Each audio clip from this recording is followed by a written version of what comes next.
పరిశుద్ధ లేఖన భాగములో నుండి న్యాయాధిపతుల గ్రంథం 1వ అధ్యాయం, న్యాయాధిపతుల గ్రంథం 1వ అధ్యాయం 17వ వచనం. యూదా వంశస్థులు తమ సహోదరులైన కూడా పోయి జపతులో నివసించిన కనానీయులను హతము చేసి పట్టణము నిర్మూలన చేసి ఆ పట్టణములకు హోర్మా అని పేరు పెట్టిరి. పట్టణములకు హోర్మా అని పేరు పెట్టిరి. దేవుని నామానికి మహిమ కలుగునుగాక. హల్లెలూయా. మోషే నాయకత్వంలో ఇశ్రాయేలు జనాంగం నడిపించబడింది. ఆ తదుపరి యెహోషువ నాయకత్వం వచ్చింది. యెహోషువ నాయకత్వం కూడా అయిపోయింది. యెహోషువ మృతి నొందిన తరువాత ఎవరు ముందుగా వెళ్ళాలి అని ప్రభువు దగ్గర విచారణ చేయగా యూదా వారిని ప్రభువు వెళ్ళమన్నాడు. వీరు కనానీయుల మీదకి యుద్ధానికి వెళ్ళారు. ఆ పట్టణాన్ని నిర్మూలన చేశారు. నిర్మూలన చేసి ఆ పట్టణానికి హోర్మా అనే పేరు పెట్టారు. ఆ హోర్మా అనే పదం దగ్గర 1 అనేటువంటి అంకెను మీరు గమనిస్తూ ఉన్నారు. ఆ కింద దాని అర్థాన్ని రాశాడు, నిర్మూలము. దానిని గ్రంథకర్తలు విఫులపరుస్తూ నాశనము నిమిత్తము ప్రతిష్ఠింపబడిన స్థలము లేదా హోర్మా అంటే ప్రతిష్ఠితము అని అర్థాన్ని ఇస్తూ ఉన్నది. హోర్మా అంటే నిర్మూలము లేదా నాశనము నిమిత్తము ప్రతిష్ఠింపబడిన స్థలము లేదా ప్రతిష్ఠితము అని అర్థాలను ఇస్తూ ఉన్నది. అయితే మనం చదివినటువంటి భాగంలో చెబుతూ ఉన్నటువంటి అర్థము నిర్మూలము అనేటువంటి మాట తెలియచేస్తూ ఉంది. అయితే ప్రభు అయినటువంటి తండ్రి అయిన దేవుడు మోషే నాయకత్వం ఉన్నప్పుడే వీరిని హోర్మా వరకు చదివినట్లుగా సంఖ్యాకాండం 14వ అధ్యాయంలో ఆ మాటలను మనం చదవగలిగిన వారంగా ఉంటూ ఉన్నాం. సంఖ్యాకాండం 14వ అధ్యాయం 45వ వచనం. కొండ మీద నివాసముగా ఉన్న అమాలేకీయులను హనానీయులను దిగి వచ్చి వారిని కొట్టి హోర్మా వరకు వారిని తరిమి హతము చేసిరి. హోర్మా వరకు వారిని తరిమి హతము చేసిరి. ఎవరినయ్యా హోర్మా వరకు తరినారంటే ఇశ్రాయేలు జనాంగాన్ని. ఎందుకు తరినారు అన్న విషయాన్ని కనుక గమనించగలిగితే మనం 26వ వచనం నుండి చదవగలిగితే అక్కడ మోషే అహరోనులతో ప్రభు అంటా ఉన్నాడు, నాకు విరోధముగా సణుగుచుండు ఈ చెడ్డ సమాజమును నేను ఎంతవరకు సహింపవలను. వారు ఏం చేస్తా ఉన్నారు అంటే సణుగుకుంటూ ఉన్నారు. ఇంతకు మునుపు ఐగుప్తులో ఉన్నప్పుడు ఐగుప్తు నుంచి బయటకు వచ్చిన తరువాత అనేక అద్భుతాలు చూసి ఆశ్చర్య కార్యాలను అనుభవించి పరలోకపు దేవదూతల ఆహారాన్ని భుజించి బండ నుంచి వచ్చిన నీరు తాగి ఆరిన నేలను నడిచి ఇప్పుడు ఏం చేస్తా ఉన్నారయ్యా అంటే కానానుకు వెళ్ళబోయే ముందు వీరు ఎవరు మాట్లాడినారయ్యా అంటే చెప్పుడు మాట్లాడినారు. 12 మంది వేగు చూడటానికి వారిలో యెహోషువ కాలేబులు అంటా ఉన్నారు, మోషే గారు మనం ఆ పట్టణాన్ని జయించవచ్చు, ఇంతమంది మనం అక్కర్లా, ఆ పట్టణాన్ని స్వాధీనం చేసుకుంటాం అని అంటే మిగిలిన 10 మంది అన్నారు మనం వారి ఎదుట మిడతల వలె ఉన్నాం అని అన్నారు. వీరంతా ఏమయ్యారయ్యా అంటే ఆ 10 మంది వైపుకు వెళ్ళి వాస్తవాన్ని విడిచిపెట్టి ఆ అవాస్తవమైనటువంటి మాటను నమ్మి ఇప్పుడు మోషేను పిలిచిన దేవుని మీద సనగటం ప్రారంభించారు. ఏమని సొలుగుతూ ఉన్నారయ్యా అంటే ఏదో కానాన్ అన్నావు, పాలు తేనెలు ప్రవహించే దేశం అన్నావు, దాని కొరకు మేము ఆశపడి వస్తే ఇక్కడ మమ్మల్ని చంపేస్తావా? మాకు సమాధులు కూడా దొరకవు. మేము తిరిగి ఐగుప్తుకు వెళితే మా తదుపరి తరముల వారు చూసుకున్నట్లుగా మాకు సమాధులు మిగులుతాయిగా, మేము తిరిగి ఐగుప్తుకు వెళ్తాం. ఇప్పుడు ఏమైందయ్యా అంటే రిటర్న్ జర్నీ ప్రారంభమైంది. ఇప్పుడు దేవుడు అన్నాడు, మీరు సడుగుతూ ఉన్నారు కాబట్టి మీ మధ్య నేను ఉండను, మీ మధ్య నేను ఉండను అని చెప్పిన దేవుడు వీళ్ళని ఎక్కడ దాకా తరిమేటట్లు చేశాడయ్యా అంటే హోర్మా దగ్గరకు. హోర్మా అంటే నిర్మూలము. ఈ నిర్మూలమైన స్థలంలోనికి వెళ్ళి వీరి జీవితాలలో నిర్మూలము చేసుకునవలసినవి లేదా వీరి జీవితాలలో నాశనము చేయవలసిన కార్యాలను ఆ పట్టణంలో శుద్ధి చేసుకుంటారని ఆ హోర్మా దగ్గరకు ప్రభువు నడిపిస్తా ఉన్నాడు. ఈ దినమున ప్రభువు నీతో నాతో కూడా ఈ హోర్మా అనేటువంటి అనుభవం నీలో నాలో ఉండాలని కోరుతూ ఉన్నాడు. ఎందుకయ్యా అంటే కొన్ని కార్యాలు మన జీవితాల్లో అవి నాశనమైపోవాలి, కనుమరుగైపోవాలి, కనిపించకూడదు. కొన్ని విషయాలు ప్రభువుకు అవి మన జీవితాల్లో కనిపించకూడదు. అయితే అనేక పర్యాయాల్లో ఆ కార్యాలు పదే పదే మనలో ఉండి అవి ప్రస్ఫుటం అవుతూ ఉంటాయి. అయితే మన జీవితాల్లో ఈ పాపాన్నే కానీ, ప్రభువుకు అసహ్యమైన కార్యాన్నే కానీ, అపవాది అయిన శత్రువునే కానీ జయించాలంటే ఏం చేయాలో మొదటిగా 3 కార్యాలను గమనిద్దాం. యెహోషువ గ్రంథం 10వ అధ్యాయం 40వ వచనాన్ని చదివితే, యెహోషువ 10:40. అప్పుడు యెహోషువ దక్షిణ ప్రదేశములు, షెఫేలా ప్రదేశములు, చరియల ప్రదేశములు, వాటి రాజులందరినీ జయించెను. ఇశ్రాయేలీయుల దేవుడైన యెహోవా ఆజ్ఞాపించినట్లు అతడు శేషమేమియు లేకుండా ఊపిరిగల సమస్తమును నిర్మూలము చేసెను. ఈ భాగంలో యెహోషువ ఊపిరి కలిగిన సమస్తమును ఏం చేశాడయ్యా అంటే నిర్మూలన చేశాడు. ఈ విధంగా సమస్తాన్ని నిర్మూలన చేయటానికి కారణం ఏమిటయ్యా అంటే దేవుడైన యెహోవా ఆజ్ఞాపించినట్లుగా. ముందు ఆ మాటను గమనిస్తే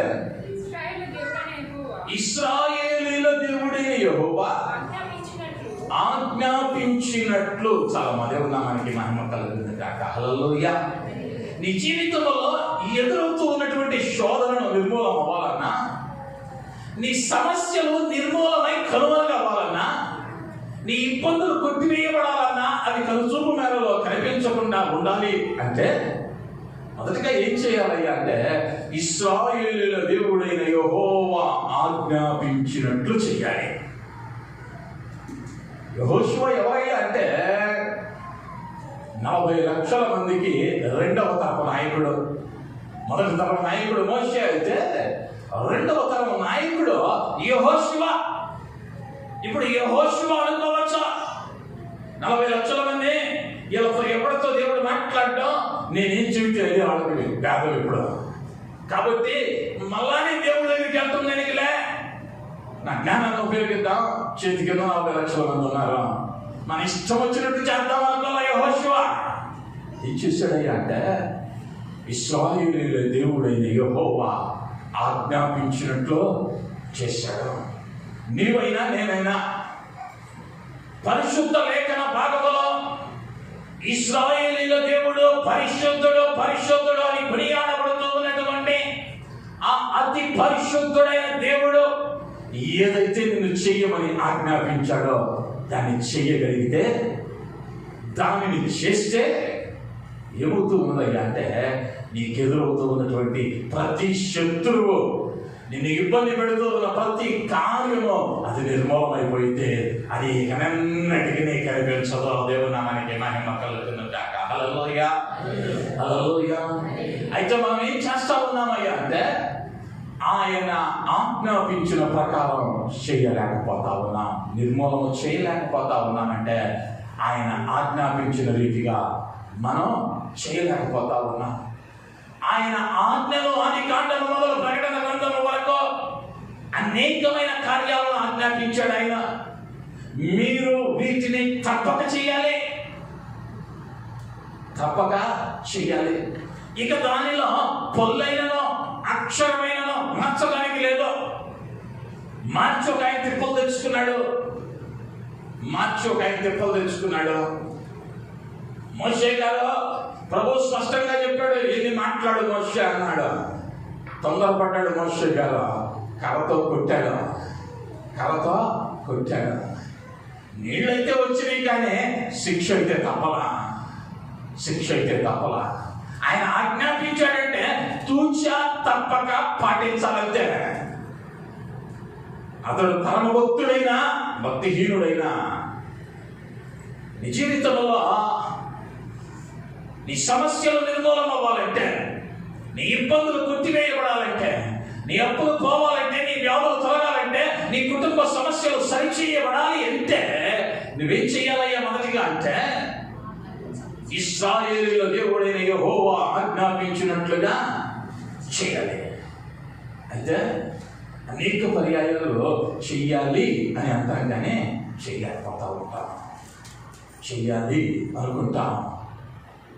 అందుకని అన్నాడు, క్రియలు లేని విశ్వాసం వ్రతమా. మీరు వినువారు మాత్రమే ఉండి మిమ్మల్ని మీరు మోసపుచ్చుకోవద్దు.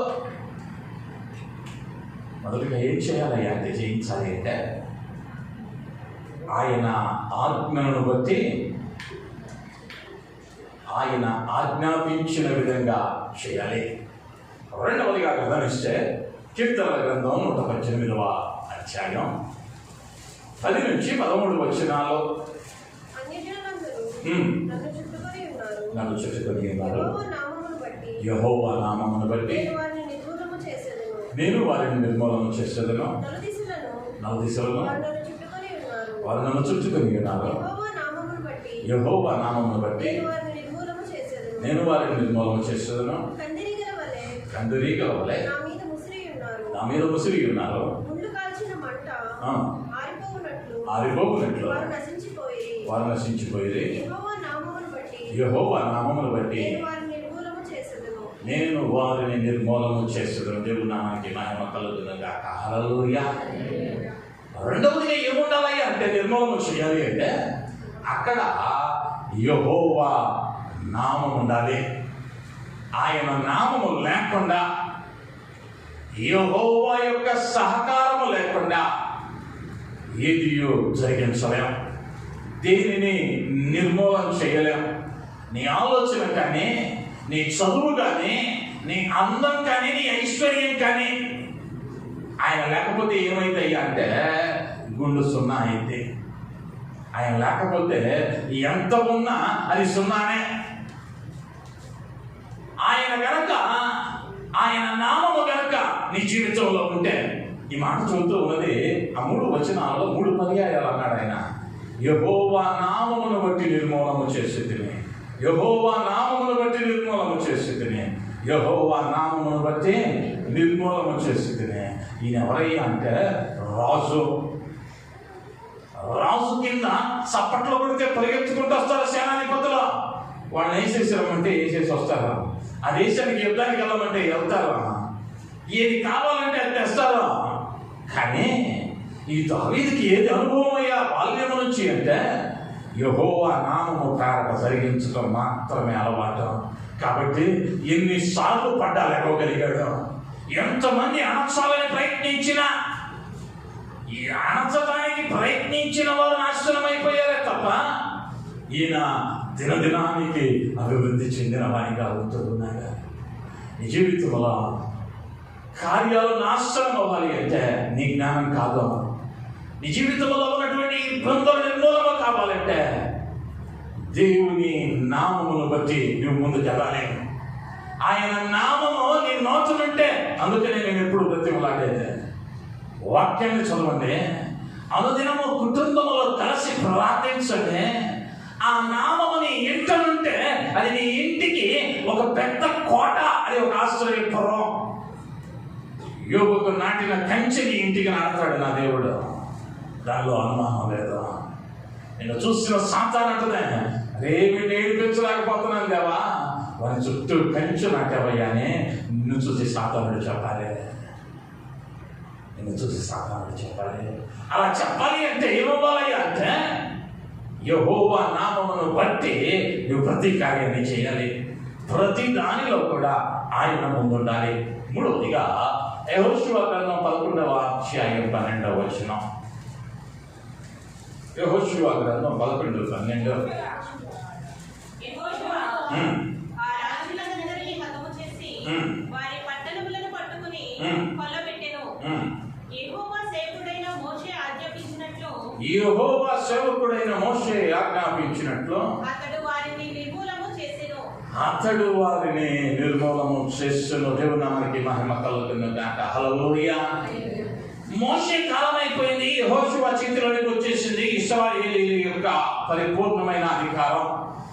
వీరిని నడిపించడానికి దేవుడే అధికారం ఇచ్చాడు. ఇప్పుడు ఎవరికై అంటే యెహోషువకి. కానీ ఇప్పుడు ఎవరి మాటలు విని ఈయన ముందుకెళ్తున్నాడయ్యా అంటే, యెహోషువ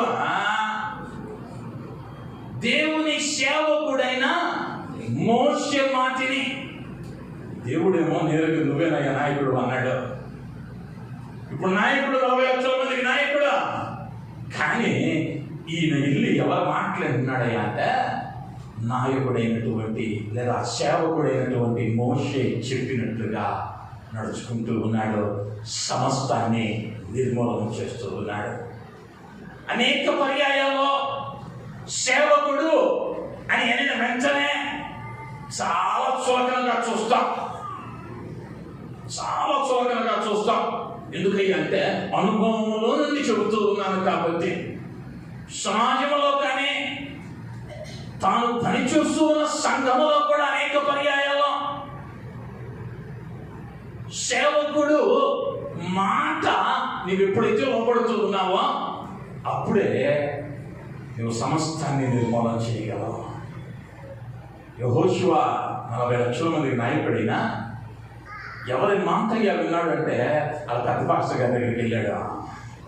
మోషే గారు ఏం చేయమంటారా? ఏం చెయ్యమన్నాడు మోషే, దానిని చేశాడు. ఈ స్థలం నుండి నిలవబడి సేవకుడు ఏది చెబుతాడయ్యా అంటే నీ కుటుంబ ఆశీర్వాదం కొరకు మాత్రమే చెబుతాడు.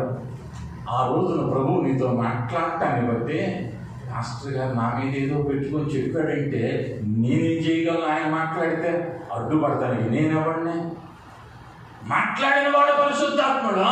అందులో బట్టి సంతోషించుకొని జీవితాలను మార్చుకోవలసింది పోయి ఆయన అంటాడు, ఈయన అంటాడు, నష్టం ఎవరికి లేదా? నిర్మూలన కావాల్సిన నిర్మూలన కాకుండా పాపం పెరిగినట్లు కొండల వలె పెరిగిపోతాయి. యెహోషువ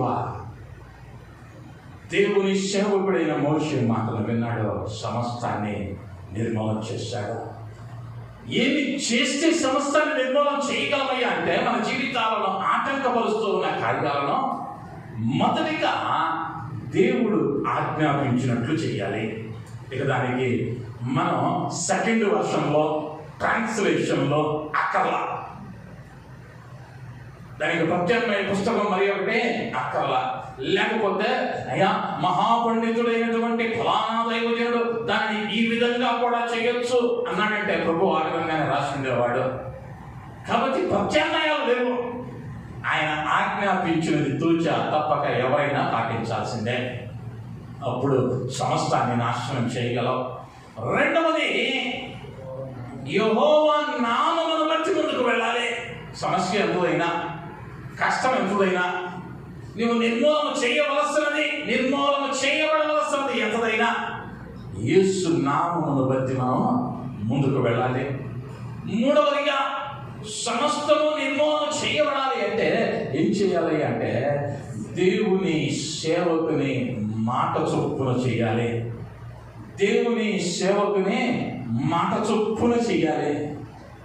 అనేక పర్యాయాల్లో, అనేక సందర్భాల్లో పాస్టర్లు దీనికి పనికి వస్తారయ్యా అంటే ఇష్టిరాకులు ఎత్తేసే పని, అర్థమవుతుంది అనుకుంటా. ఆఖరిలో వస్తారా? ఒక్క నిమిషం రండి పాస్టర్ గారు, ఒక్క నిమిషం రండి పాస్టర్ గారు. అంతా అయిపోయింది. ఎందుకయ్యా అంటే సేవకుడు ఆఖర ప్రార్థించకపోతే ప్రభువు ఏమైనా కోపడతాడేమో, లేకపోతే పాస్టర్ గారికి ఇప్పుడు కూడా చెప్పకపోతే ఏమో అనుకుంటాడేమో. దైవజనుని ఆలోచన అది ఆశీర్వాదకరం, అది దీవెనకరం. మోషే యొక్క ఆలోచనను బట్టి యెహోషువ జరిగించాడు, ఆశీర్వదింపబడ్డాడు. అయితే ఏం చేయాలో తెలుసుకున్నా, వేటిని లేకపోతే ఏది నిర్మూలన చేయాలో ప్రాముఖ్యమైనదిగా ఉంటూ ఉన్నది. ఎలా చేయాలో తెలుసుకున్నా, ఎలా నిర్మూలన చేయాలో తెలుసుకున్నా, 3 కార్యాలను నేర్చుకున్నా. ఏమేమి నిర్మూలన చేయాలి అన్న విషయాలను గమనిస్తే యెహోషువ గ్రంథం 7వ అధ్యాయం 12వ వచనం. యెహోషువ గ్రంథం 7వ శాపగ్రస్తులై తమ శత్రువుల ఎదుట నిలవలేక తమ శత్రువుల ఎదుట వెనుకకు తిరిగి శాపగ్రస్తులైన వారు మీ మధ్య ఉండకుండా మీరు వారిని నిర్మూలన చేసితేనే తప్ప నేను మీకు తోడై ఉండను. దేవుని నామానికి మహిమ కలుగును గాక. హల్లెలూయా. మొదటిగా వేటిని నిర్మూలన చేయాలి అంటే శాపగ్రస్తమైన వాటిని, శాపగ్రస్తమైన వారిని జాగ్రత్తగా ఆలోచించాలి. శాపగ్రస్తమైనవి, శాపగ్రస్తమైన వారు. శాపగ్రస్తమైనవి ఏవి అని అంటే దేవుడు వేటినైతే విసర్జించాడో, వెలివేశాడో అవి శాపగ్రస్తమైనవి. రెండవది శాపగ్రస్తమైన వారు ఎవరయ్యా అంటే దేవునిని ఎరిగి కూడా దేవుని మాటలకు లోబడిన వారిని ఏమన్నాడయ్యా అంటే వారు శాపగ్రస్తులు అన్నాడు. ఎందుకయ్యా అంటే వారు ఎరిగి ఉండి ఫలములను అనుభవించి ఇప్పుడు ఏమయ్యారయ్యా అంటే సడుగుకుంటూ ఉన్నారు. ఇశ్రాయేలు జనాంగం శాపగ్రస్తులుగా మార్చబడి అరణ్యములో రాలిపోవటానికి కారణం ఏమిటయ్యా అంటే నిన్నటి దినాన ఆకాశపు మన్నాను తిన్నారు, పూరేడు పక్షులను తిన్నారు, ఆరిన సముద్రంలో నడిచారు. ఇవన్నీ అనుభవించి ఇప్పుడేమో సమాధికి 6 అడుగుల స్థలం దొరకలేదని ఇప్పుడేమవుతున్నారు అంటే సడుగుకుంటూ ఉన్నారు, శాపగ్రస్తులు అయిపోయారు. అంటే దేవుని కార్యాలను అనుభవించి కూడా దేవునికి కృతజ్ఞత చూపక ఆయన మీద సణుగుకునేటువంటి వారు శాపగ్రస్తులు. వారికి దూరంగా ఉండాలి, వారిని నీవు దూరంగా ఉంచాలి, వారిని నీవు దూరంగా ఉంచాలి. దేవుని క్రమములో వారు లేరా? అందుకని అన్నాడు విశ్వాసికి అవిశ్వాసితో ఏమి పాలు, ఏమి పొత్తు, ఏమి సాంగత్యము. విశ్వాసికి అవిశ్వాసికి జోడొద్దన్నాడు. ఎందుకు వద్దన్నాడయ్యా అంటే 6 నెలలు చేస్తే వీళ్ళు అవుతారు. వాడు అన్నిటి మారుతాడు, కానీ వీడు విశ్వాసం ఏమవుతాడయ్యా అంటే అన్నిడిగా పోతాడు. ఈ మధ్య వాళ్ళు ఎక్కువ తయారయ్యారు. బైబుల్ చదివి జ్ఞానం ఎక్కువయ్యి దేవుడు లేడని బోధిస్తా ఉన్నారు ఒక మూర్ఖకారపు జనం. వేదన కలిగించే కార్యాలు ఈనాడు క్రైస్తవ విశ్వాసులమే శాపగ్రస్తమైన వాటి దగ్గరకు వెళ్ళి వాటిని మనలోనికి తెచ్చుకొని మనం కూడా ఏమైపోతున్నామయ్యా అంటే శాపగ్రస్తమైన వాటిని నిర్మూలన చేయవలసిన శక్తి కలిగిన వారు శాపగ్రస్తులుగా మిగిలిపోతున్నాం. మొదటిగా ఏమి నిర్మూలన చేయాలి అంటే శాపగ్రస్తమైనవి. నా దేవుడు వీటినైతే వద్దని తృణీకరించాడో అవన్నీ శాపగ్రస్తమైనవే. నా దేవుడు ఏదైతే చేయొద్దన్నాడో అది ఎలా శాపగ్రస్తమే. వాటిని ఇంకా కొనసాగిస్తూ ఉన్నామేమో, వాటిని నిర్మూలన చేయాలి. రెండవదిగా నిర్గమకాండం 23వ అధ్యాయము 24వ వచనం. నిర్గమకాండం 23:24. వారి దేవుళ్ళకు సాగిలపడకూడదు, వాటిని పూజింపకూడదు, వారి క్రియల వంటి క్రియలు చేయక వారిని తప్పక నిర్మూలన చేసి వారి విగ్రహములను బొత్తిగా పగలగొట్టవలెను. నీ దేవుడైన యెహోవానే సేవింపవలెను. చాలమ్మా. దేవుని నామానికి మహిమ కలుగును గాక. హల్లెలూయా. దేనిని నిర్మూలన చేయమన్నాడయ్యా అంటే విగ్రహాలను నిర్మూలన చేయమన్నాడు. ఏంటయ్యా విగ్రహాలు అంటే రాతితో చెక్కబడిన విగ్రహాలు కాదు. ఈనాడు అనేక మందిని హృదయాలలోనే కొన్ని విగ్రహాలను చెక్కేసుకున్నాం, కొన్నిటిని దేవతలుగా కొలుచుకుంటూ ఉన్నా, కొన్నిటిని పూజించేస్తూ ఉన్నా. అవి ఏమవుతున్నాయి అంటే దేవుని కన్నా ఎక్కువైపోయి, దేవుని కార్యాల కన్నా ఎక్కువైపోయి అవి విగ్రహాలుగా తయారవుతా ఉన్నాయి. ఈనాడు ఉదాహరణకు చెప్పాలి అంటే ఉదయాన్నే మంచం మీద నుంచి లేచిన వెంటనే మోకరిస్తున్నామా లేదా, ఫోన్ కనిపించలేదా, ఇంట్లో ఒక్క నిద్రపోవడానికి అవకాశం ఉండదా? అవునంటారా కాదంటారా? పోయింది దేవుడికి స్తోత్రం అని పాట పాడతారా? అన్నా ఉదయాన్నే లేచారు, తల దగ్గర చేయి పెట్టారు, మొబైల్ ఫోన్ కనిపించలా, పక్కన వండుకున్నటువంటి భార్యలో భర్తను టప్మని లేచి నా ఫోన్ ఏమన్నా తీసావా, నాకు తెలియదు అన్నాడు అనుకో, ఇల్లంతా ఎతకాల్సిందే ఇద్దరు కలిసి. ఏమైందయ్యా ఇప్పుడు అదంటే ఒక విగ్రహం అయిపోయింది. అదే పొరపాటున ఉదయాన్నే లేచావు, కంగారులో కాలకృత్యాలు తెచ్చుకోవడానికి వెళ్ళే కంగారులో ప్రార్థన చేయాల, ఇక అది మళ్ళా రేపటిదాకా గుర్తురాదు. ఏమైపోయిందయ్యా అంటే ఇప్పుడు భక్తి అనేటువంటి దానికన్నా వేరొక వస్తువు, వేరొక వ్యక్తి, వేరొక పదార్థము, ఒక అలవాటు, ఒక సహవాసము ఏమైపోయాయి అంటే విగ్రహాలు అయిపోయాయి. ఈ విగ్రహాలను నిర్మూలన చేయాలి. అప్పుడే ఆయన ఏం చేస్తానన్నాడమ్మా అంటే నీ ఆహారమును నీ పానీయమును దీవించగలను. నువ్వు దీవింపబడాలంటే, నువ్వు ఆశీర్వదింపబడాలి అంటే నువ్వు నిర్మూలన చేయవలసిన విగ్రహాలు ఉన్నాయి. అది అలవాటే కావచ్చు, అది ఆచారమే కావచ్చు, లేకపోతే నీ సహవాసమే కావచ్చు, నీ బిడ్డలే కావచ్చు, నీ భార్య కావచ్చు, నీ భర్తే కావచ్చు, అది ఏదైనా, నీ ఉద్యోగమే కావచ్చు, నీ వ్యాపారమే కావచ్చు. ప్రభువు కన్నా ఎక్కువగా మారకూడదు. కానీ ఈనాడు భక్తి ఏమైపోయిందయ్యా అంటే ఖాళీ ఉంటే దేవుడు, ఖాళీ దొరికినప్పుడు మందిరానికి వెళ్దాం, ఖాళీ లేదనుకో హృదయం మర్మాలు ఎదిగిన దేవుడు అండి. హృదయం మర్మాలు ఎదిగిన దేవుడు ఆయన చూసుకుంటాడు.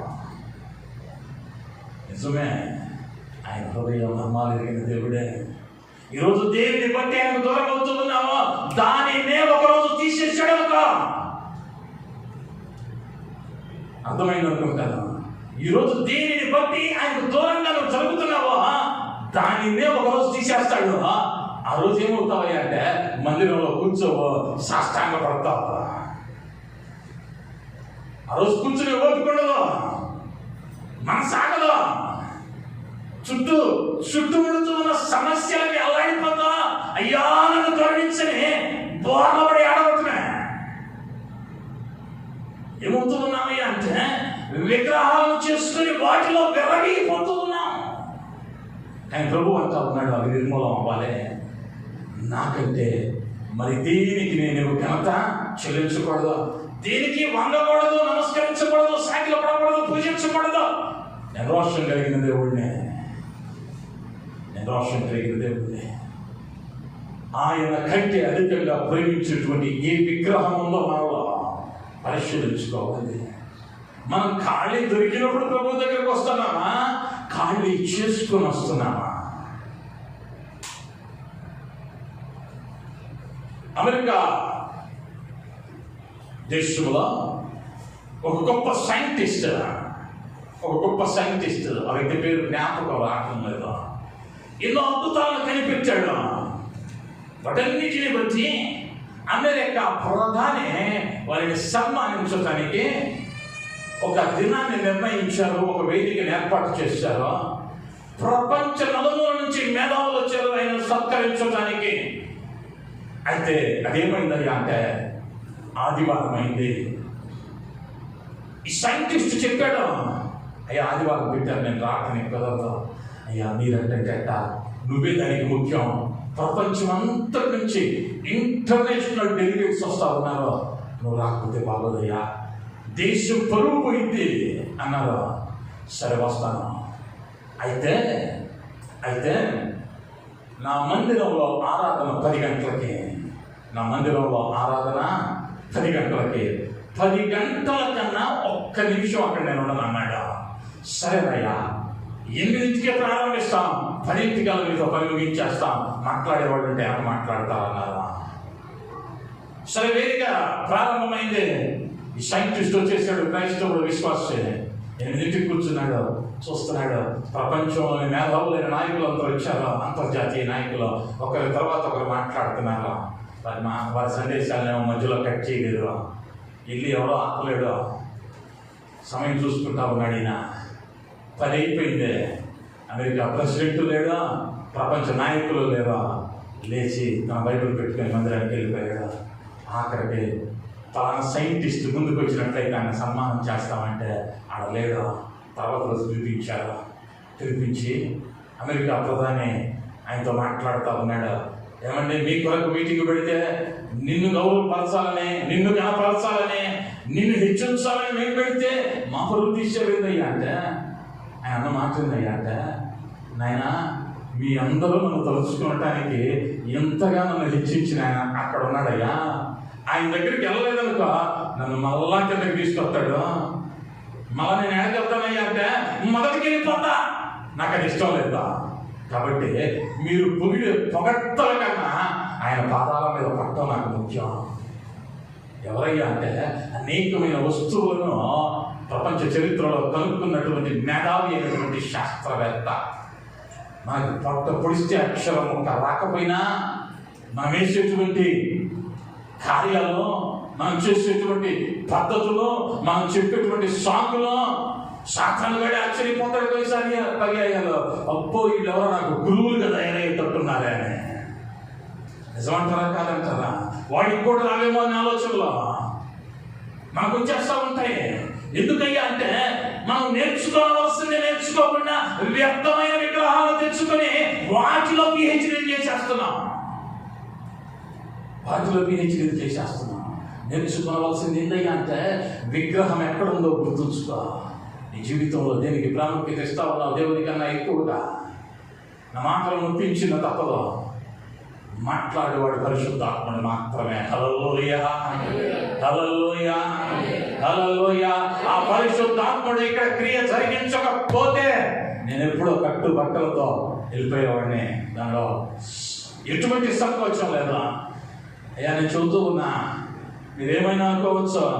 ఒకప్పుడు నన్ను ప్రార్థన చేయమని పిలిస్తే వేదిక మీదకే పరిగెత్తి వెళ్ళిపోయా. ఆ వేదిక దగ్గర నుంచి దూరంగా అంత భయం కలిగిన వాడిని. నలుగురు ముందు నిలబడి మాట్లాడాలంటేనే భయం కలిగిన వాడిని. కానీ ఎప్పుడైతే నాలో ఉన్న విగ్రహాలను తీసేసానో నా దేవుడు ఏం చేశాడు అంటే లక్షల మంది ముందు కూడా మాట్లాడగలిగినటువంటి ధైర్యాన్ని దేవుడు నాకు ఇవ్వగలిగిన వాడిగా అవుతున్నాడు. హల్లెలూయా, హల్లెలూయా. ఈనాడు ఏం చేయాలి అంటే ఆ వ్యర్థమైన విగ్రహాలను తీసివేయాలి. ఆ కాసేపు బాగానే ఉంటుంది, కానీ అంతం బహుభయంకరంగా ఉండేదిగా ఉన్నది అన్న విషయాన్ని జ్ఞాపకం చేస్తూ ఉన్నాను. మూడవదిగా ద్వితీయోపదేశ కాండము 20వ అధ్యాయము 18వ వచనం. ద్వితీయోపదేశ కాండం 20:18.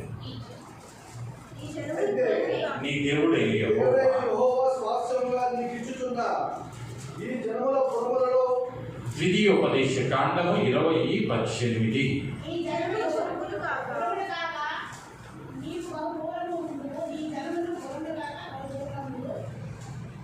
జనముల పొరములు కాక నీకు బహు దూరముగా ఉండిన సమస్త పొరములకు మాత్రమే ఇలాగున చేయవలెను.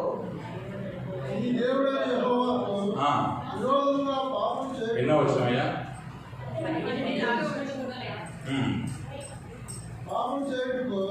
పాపము చేయుటకు వారు మీకు నేర్పకుండునట్లు మీ దేవుడైన యెహోవా మీకు ఆజ్ఞాపించిన ప్రకారముగా వారిని నిర్మూలము చేయవలెను. ఎవరు నిర్మూలన చేయాలి అంటే పాపమునకు నిన్ను ప్రేరేపిస్తూ ఉన్న వారిని పాపం చేయటానికి ఎవరు నిన్ను ప్రేరేపిస్తూ ఉన్నారో, పాపం చేయమని ఏవి నిన్ను ప్రేరేపించేవిగా ఉన్నాయో, అవి వస్తువులు కానీ వ్యక్తులు కానీ, వాటిని ఏం చేయాలి అంటే నిర్మూలన చేయాలి.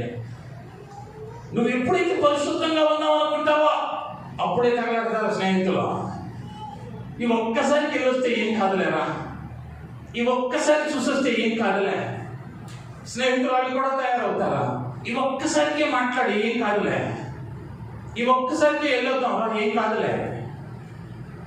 ఏం చేయమన్నాడే అంటే వాటిని నిర్మూలన చేయమన్నాడంటే అవి దేనిలోకి తీసుకెళ్తాయి అంటే పాపంలోకి తీసుకెళ్తాయి. అది నీ ఇంట్లో ఉన్న వస్తువులే కావచ్చు. ఒక టీవీ ఉందనుకుందా, అది చూసినప్పుడల్లా శోభన అవుతుందా, తీసి డస్ట్బిన్లో వేసి తప్పులేదా. 50,000 పెట్టి కొనుక్కొని నరకంలో కలపడం కన్నా దాన్ని వదిలించుకొని పరలోకానికి వెళ్ళడం ఉత్తమం. అవునంటారా కాదంటారా? అవునంటారా కాదంటారా? డబ్బులు ఇచ్చి నరకానికి వెళ్ళడం కన్నా డబ్బులు ఇవ్వకుండా పరలోకానికి వెళ్ళడం ఉత్తమం. ఫోన్ చూసినప్పుడు అలా అడ్డమైన మెసేజ్లు వస్తున్నాయి అనుకో, తీసి పారే. 1100 పెట్టి నోకే 1100 కొనుక్కో, హలో అంటే సరిపోయింది, అది చాలు మనకి. దాని కొరకేగా ఫోన్లో అడ్డమైన వెబ్సైట్లో, అడ్డమైనటువంటి చిట్చాట్లో ఈ మధ్య గమనిస్తూ ఉన్నారో లేదో, అనేకమైనటువంటి బహుభయంకరమైన నేరాలు జరుగుతూ ఉన్నది ఈ స్మార్ట్ ఫోన్ల వల్ల. ముక్కు మొహం తెలియని వాళ్ళతో పరిచయాలు, ఎవరెవరో తెలియదు. ఇవి వేటికి ప్రేరేపించినాయి అంటే పాపానికి ప్రేరేపించినాయి. వాటి వల్ల వారు నాశనమైంది కాక కనిన వారు కన్నీరు పెడుతూ ఉన్నారు. వేదన పాపాన్ని ప్రేరేపించేది నిర్మూలన చేసే తప్పులేదు. అది ఫోనే కావచ్చు, టీవీయే కావచ్చు, లేదా నీ ఇంటిలో ఉన్నటువంటి పుస్తకాలే కావచ్చు నేను పొడి చేస్తూ ఉన్నాయి, లేకపోతే నీ స్నేహితులే కావచ్చు. అక్కడికి వెళ్దాం, ఇక్కడికి వెళ్దాం, అది చూద్దాం, ఇది చూద్దాం, అది తిందాం, ఇది తిందాం. గుంపుంటారు ప్రతి దానిలో. అలా దూరం ఉంటావు. నీవందరి వంటి వాడివి కాదు, నీవు ప్రత్యేకించబడిన వాడవో, క్రీస్తు రక్తంలో కడగబడిన వాడవో అన్న విషయాన్ని మర్చిపోవద్దు. నువ్వు ఎక్కడికి వెళ్ళినా పాపాన్ని ప్రేరేపించేది నీ జీవితంలో కనిపిస్తే, పెద్దలు అన్నారు ఒక సామెత, స్నేహితుడు చెడ్డోడని తెలిస్తే 10,000 ఇచ్చి వదిలించుకోమన్నాడు. ఎదురు డబ్బులు ఇచ్చి ఆ స్నేహాన్ని వదిలించుకోమన్నాడు. ఎందుకయ్యా అంటే ఆ 10,000 కాస్త ₹1,00,000 అవ్వకముందే, ₹1,00,000 నష్టం చలిసోడక ముందే 10,000తో దిగించుకోమన్నాడు. ఈ దినం నిన్ను పాపానికి ప్రేరేపిస్తూ ఉన్నటువంటి వాడు నువ్వు తొలిలోనే ఆ ఇబ్బంది నుంచి బయటికి రాలేదంటే వాడు నిన్ను నరకంలోకి నెట్టిన దాకా వాడు నిద్రపోడు. నరకంలోకి నెట్టిన దాకా వాడు నిద్రపోడు. నువ్వు దానికి బానిసగా అయిపోతావు. నువ్వు బానిసగా అయ్యావంటే దాని ప్రభావం నీ కుటుంబం మీద పడితే, నీ ఆప్తులైన వాడు, ఈ దిన సంఘంలో నీతో పాటు నీ పక్కన కూర్చున్న వాళ్ళు ఆ విధంగా కడబోర స్వరము మ్రోగిన వెంటనే వారు పైకి వెళ్తా ఉంటే, నువ్వు కింద విడవబడతా ఉంటే ఆ వేదన ఎలాంటిదో ఒక్కసారి అర్థం చేసుకో. పక్క పట్టించి అక్కడైతేనే బాగానే కొనుక్కోలేదని చిటికేస్తావే. ఇప్పుడు కోట్లు ఇచ్చిన పనులేదా తర్వాత 10,000 ఉంటే పట్టుచీర కొనుక్కోవచ్చా? 10 కోట్లు రాబోసిన రాత్రి ఒక స్టేటస్ పెట్టే, నేను ఎంతమంది చదివారా? పాస్టర్ గారి స్టేటస్ చూస్తే ఏముంటుంది వాక్యాల్లో? ఒక సందేశం పెట్టా, 98 ఏళ్ల వృద్ధుడు ఆసుపత్రిలో వెక్కి ఏడుస్తూ ఉన్నాడు. బిల్లు చేతికి ఇచ్చాడు వైద్యులు, సరిగాడు వెక్కి ఏడుస్తున్నాడు. వైద్యులు వచ్చి అన్నారు, అయ్యా బిల్లు ఎక్కువ వేసామన్నా. కాదన్నాడు. మరి ఎందుకు ఏడుస్తున్నావయ్యా? బిల్లు తెచ్చిపోయింది, మళ్ళీ బిల్లు కట్టాలి. మీరు ఏం భయపడమాకండి, నేను కట్టేస్తా బిల్లు అన్నాడు. మరి ఇంకెందుకు ఏడుస్తున్నావు? అయ్యా నేను మీ ఆసుపత్రిలో ఒకరోజే నాకు మీరు వేసింది 5,000 పౌండ్లు, ఒక పౌండ్ వచ్చి 110 రూపాయలతో ఉంది. 5,000 పౌండ్లు వేసారు ఇంటూ 110 అంటే 5 లక్షలు వేసారు నాకు బిల్లు. 5 లక్షలు కట్టేస్తానయ్యా, డబ్బులు కదా నాకు సమస్య. ఇప్పుడు 98 ఏళ్ళకి నేను ఆయనకి ఎంత కట్టాలో లెక్కేసుకుంటే ఆగట్లేదయ్యా కన్నీళ్ళు. ఇప్పుడు నేను ఆయనకి ఎంత కట్టాలో లెక్కేసుకుంటే కన్నీరు ఆగట్లా. ఆ విలువ తెలియట్లా మనకి. మనం ఏమయ్యామయ్యా అంటే పాపమును ప్రేరేపించే వాటి వైపు మొగ్గు చూపుతూ ఉన్నామే, కానీ ప్రాణం పెట్టిన దేవుని కొరకు వాటిని నిర్మూలన చేయడానికి రోషం మనలో రావటం వల్ల ఈనాడు సాంప్రదాయ క్రైస్తవులు అక్కర్లేదు. నీకు క్రైస్తవ్యంలో రోషం కలిగిన క్రైస్తవులు కావాలి, రోషం కలిగిన క్రైస్తవులు కావాలి. కొంతమంది అంటారు, అయ్యా యేసు ప్రభు వారే ఉమ్మేస్తే తుడిచేసుకున్నాడు, మనం ఎంతటి కాలమంటే వాస్తవమే. మరి అదే విధంగా నువ్వు ప్రవర్తించగలవా? ఆ సహనం నీలో ఉందా? ఏదో కార్యం ఎవరికో జరిగింది చెప్పేసరికి సాకులు చెప్పామే. ఎవడైనా వచ్చి నిన్న పిలిచొప్ప పడితే ఎడం చేయి చెంప చూపించేంత ఓపిక నీలో ఉందా? ఎవరు మాదిరిగా చూపుతున్నామే. అది మనం ఏమి నిర్మూలన చేసుకోవాలన్నా ఆలోచించుకోవలసిన వారమై ఉంటున్నా. అంతేకాదు రోమిలకు రాసిన పత్రిక 8వ అధ్యాయం 13వ వచనం. రోమపత్రిక 8:13.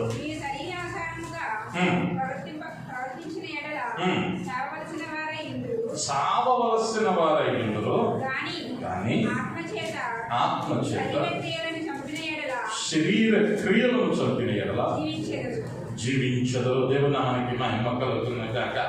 హల్లెలూయా, హల్లెలూయా. మీరు వేటిని నిర్మూలన చేయాలి అంటే శరీర క్రియలను, శరీర కార్యాలను నిర్మూలన చేయాలి. ఏ కార్యాలు మనలో జరగాలి అంటే ఆత్మ సంబంధమైన కార్యాలు. శరీరమును ఆత్మయు ఒకదానికి ఒకటి విరోధముగా అపేక్షించుతూ ఉన్నాయని గలతీయులకు రాసిన పత్రికలో అపోస్తలుడైన పౌలు తెలియజేశాడు. శరీర కార్యములు అవి స్పష్టమైనవి.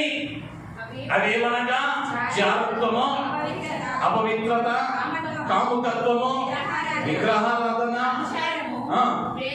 ద్వేషములు, కలహములు, మత్సరములు, క్రోధములు, కక్షలు, భేదములు, విమతములు, అసూయలు, మద్దతులు, అల్లరితో కూడిన ఆటపాటలు. ఇవి ఏంటంటే అంటే శరీర కార్యాలు. ఇవి ఉంటే ఏమవుతామని అంటే ఆయనకు విరోధి. అర్థమవుతుంది అనుకుంటున్నా. ఈ లక్షణాలలో శరీర కార్యములని పిలువబడిన వీటిలో ఏది ఉన్నా కూడా నీవేమవుతూ ఉన్నావయ్యా అంటే నిన్ను నీవు నిర్మూలన చేసుకుంటూ ఉన్నా. నీవు నిర్మూలన చేయవలసిన వాటి చేత నీవేమవుతూ ఉన్నావయ్యా అంటే ఆత్మీయముగా చచ్చిన స్థితిలోనికి వెళుతూ ఉన్నా. ఇవేవి మాలో లేవని ధైర్యంగా ఎవరైనా చెప్పగలమా? చెప్పగలిగిన స్థాయిలో మనం ఎదగలుగుతూ ఉన్నామా ప్రశ్నించుకోవాలి. ఆ స్థాయికి మనం రాలేకపోతూ ఉన్నామంటే ఒకవేళ ఈ రాత్రే ప్రభు వస్తే నీ స్థితి ఏంటి? అసూయతో అల్లాడిపోతా ఉన్నామా?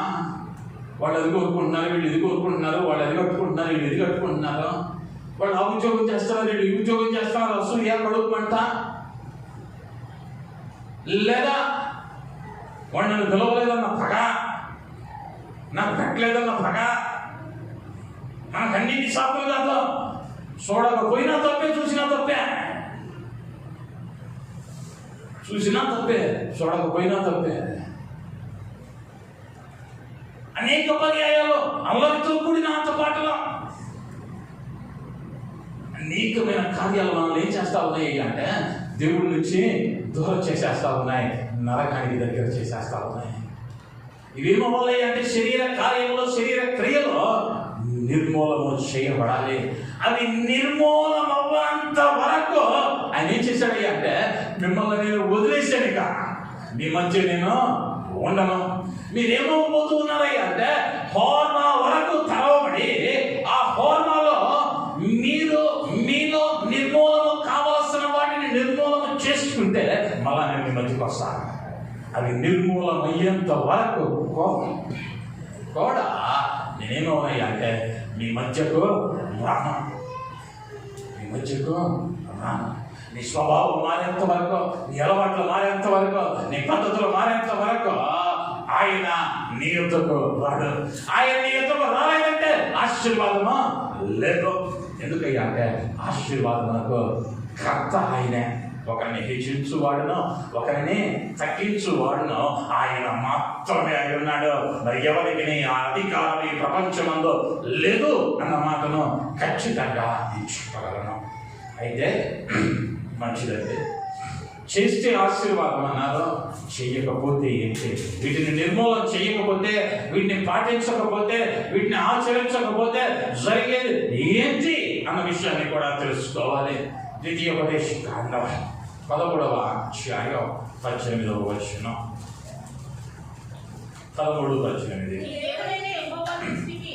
యథార్థమైన దాన్ని చేయుచు నీ దేవుడైన యెహోవా మాట విన్నప్పుడు యెహోవా తన కోపాగ్ని నుండి మండుకొని నీ యందు కనికరపడి నిన్ను కరుణించి నీ విధంగా ప్రమాణం చేసిన రీతిని నిన్ను విస్తరింప చేయనట్లు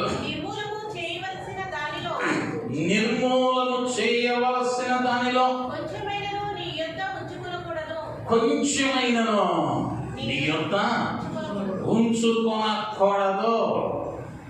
నిర్మూలన చేయమని చెప్పిన దానిలో కొంచెమైనను నీ యొద్ద ఉంచుకోకూడదు. ఉంచుకుంటే ఏమైతాయి అంటే నీవు విస్తరించబడవు, నీవు ఆశీర్వదింపబడవు, నీవు చేసే కార్యం సఫలమవ్వదు, నీవు ప్రయత్నిస్తున్న ప్రయత్నం జయకరంగా ముగియదు. ఎందువల్ల అంటే నీవు నిర్మూలన చేయవలసిన దానిలో కొంత ఉంచుకున్నావు. ఈ ఒక్క అలవాటు, ఈ ఒక్క పద్ధతి, ఈ ఒక్క కోరిక, ఈ ఒక్క శరీరాశ, ఈ ఒక్క నేత్రాశ, వాటిని పెట్టుకుని 90% పర్ఫెక్ట్గా ఉన్నానండి. ఆ ఒక్కట్లో మిస్ అవుతుందండి. ఆ ఒక్కటే నీ పాపం ఉంచేది, ఆ ఒక్కటే పాపం ఉంచింది. జాగ్రత్త. ఆ ఒక్కదాన్ని కూడా సరిచేసుకోవడానికి ప్రయత్నం చేయి. ప్రభువుకి ఎవరు కావాలి అంటే పరిపూర్ణమైనటువంటిది కావాలి. అందుకని అన్నాడు ఆయన, పూర్ణ హృదయంతో, పూర్ణ బలంతో, పూర్ణ శక్తితో, పూర్ణ ఆత్మతో నీ దేవుడైన యెహోవాను ఆరాధింపవలెను. సంపూర్ణంగా ఆరాధించాలి. ఆరాధనగా సగం దేవుడికి, ఆదివారం దేవుడికి, ఆఫ్టర్నూన్ నుంచి ఇంకొకరికి అపాయింట్మెంట్. ఇది అక్కర్ల దేవుడికి. నువ్వు ఆనందపడటమే అల్ప సంతోషం. నేను మందిరానికి వెళ్ళా, నీ వరకు నువ్వు ఆనందపడటమే. దానివల్ల వచ్చేటువంటి ప్రయోజనం లేదు, శూన్యం. ఇదేమవ్వాలి అంటే నీ జీవితాన్ని పరిపూర్ణంగా సమర్పించుకోవాలి. ఆయన నిర్మూలన చేయమన్న ప్రతిదీ నువ్వు నిర్మూలన చేస్తే ఆయన ఏం చేస్తాడయ్యా అంటే నిన్ను విస్తరింప చేస్తాడు, నిన్ను ఆశీర్వదిస్తాడు, నిన్ను దీవిస్తాడు. అంత మాత్రమే కాదు, కొలస్సీయులకు రాసిన పత్రిక 3వ అధ్యాయం 5-6 వచనాలు.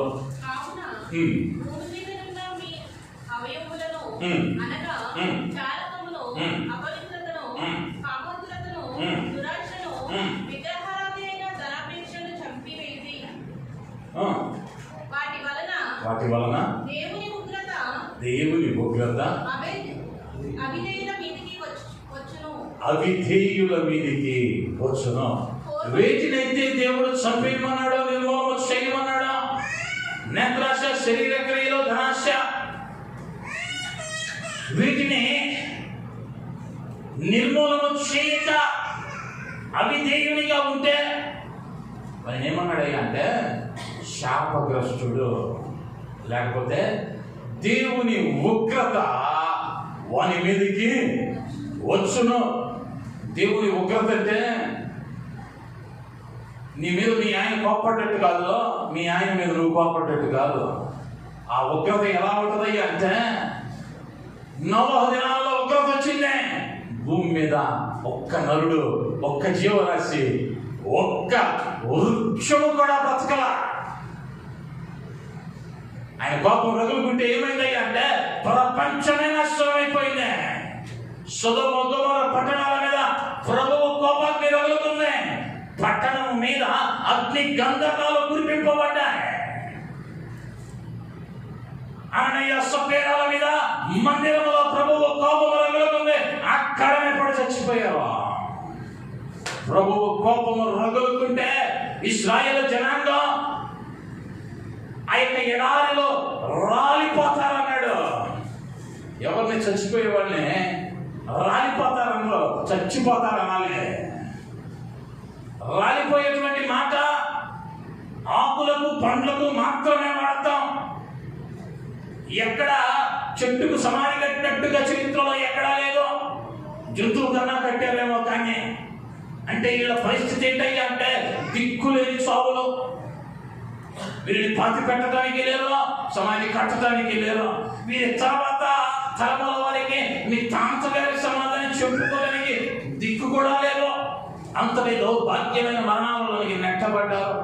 దేవుని ఉగ్రత వస్తే, అందుకనే అన్నాడు భక్తుడు, ఉగ్రత దినము రాకముందే నిర్మూలన చేయవలసిన వాటిని నిర్మూలన చేయాలి.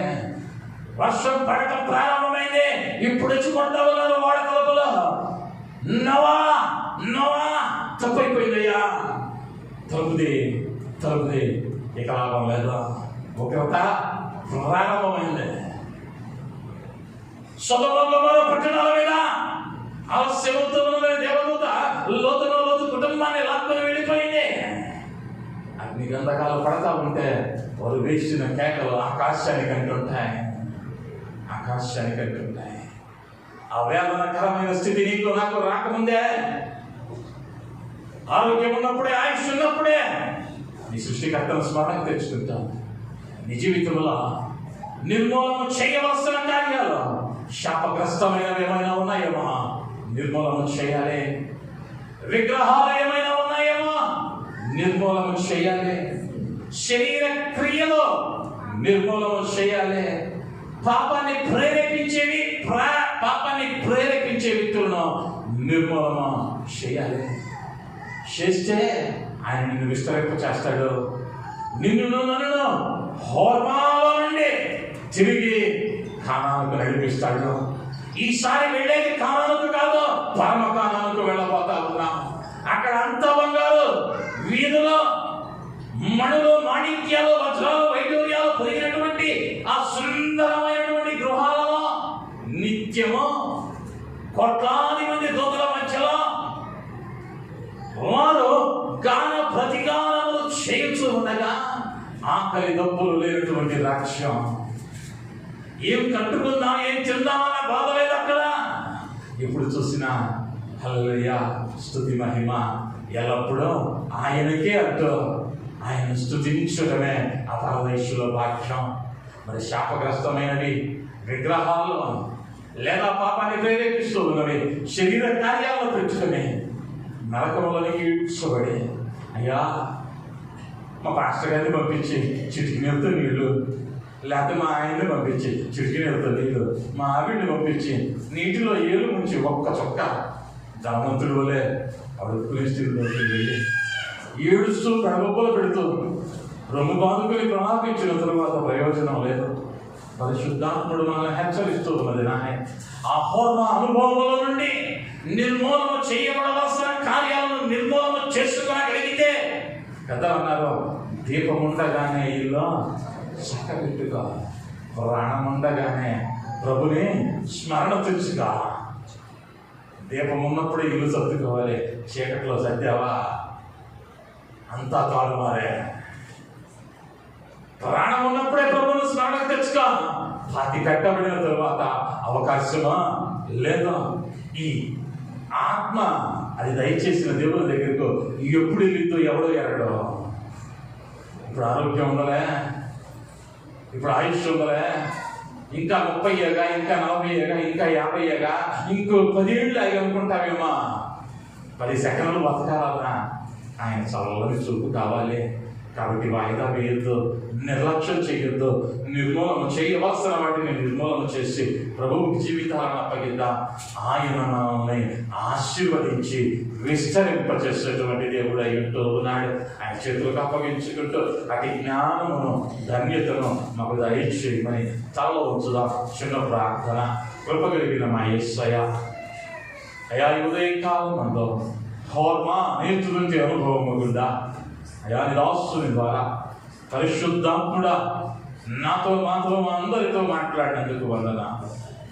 అయా మేము ఏ విధముగా వాటిని జయించాలా, వేటిని జయించాలా, వేటిని నిర్మూలన చేయాలా, చేయుట వలన కలిగే మేలేంటో, చేయకపోతే కలిగే కష్టమేంటో వివరంగా విపులంగా మాకు వివరించావు. నీకు వందనాలు.